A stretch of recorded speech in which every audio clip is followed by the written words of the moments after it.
এভাবে পরোটা বানালে সবাই বলবে আরেকটা দাও। এর মধ্যে দেওয়া আছে বাদাম, কিশমিশ আর চিনি। এটা বানানো যেমন সহজ, খেতেও দারুণ টেস্টি। বাচ্চারা একবার খেলে বলবে বা বারবার বানাও। ময়দার পরোটা তো অনেক খেয়েছো, আজ বানাবো আমি আটার পরোটা। এটা একবার হলেও বাড়িতে বানিয়ে দেখো।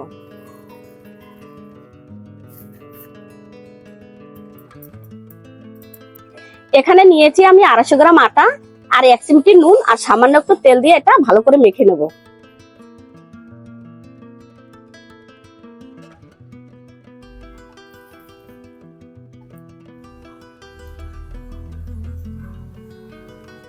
আটাটা আমি কিছুক্ষণ মেখে রেখে দিয়েছিলাম, এখন এটা রুটির আকারে বেলে নেব।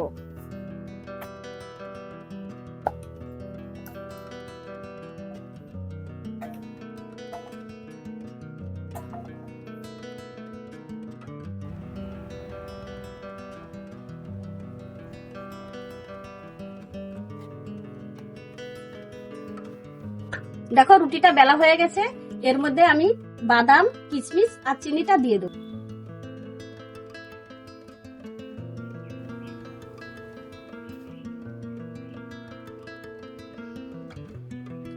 বাদামটাকে গুঁড়ো করে নিতে হবে, গোটা হলে বেশি ভালো লাগবে না, তাই আমি গুঁড়ো করে নিয়েছি।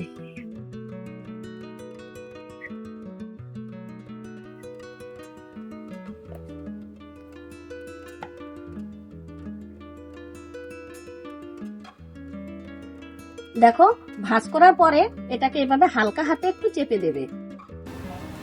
আমার এটা বানানো হয়ে গেছে, এবার সবগুলো এভাবেই বানিয়ে নেব। সবগুলো পরোটা রেডি, এখন এগুলো ভেজে নেব। আমি এটা সাদা তেল দিয়ে ভেজেছি, তোমরা চাইলে ঘি দিয়ে ভাজতে পারো। এপাশ ওপাশ করে একটু লাল লাল করে ভেজে নেব।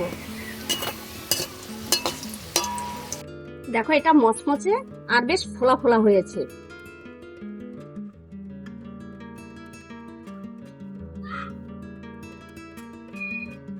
এরকম ভাবে সবগুলোই ভেজে নেব। দেখো বন্ধুরা, পরোটাগুলো ভেজে নিয়েছি, বেশ লাল লাল ফোলা ফোলা হয়েছে, খেতে কিন্তু দারুণ লাগবে। একটা তোমাদেরকে ছিঁড়ে দেখাই ভিতরটা কিরকম হয়েছে।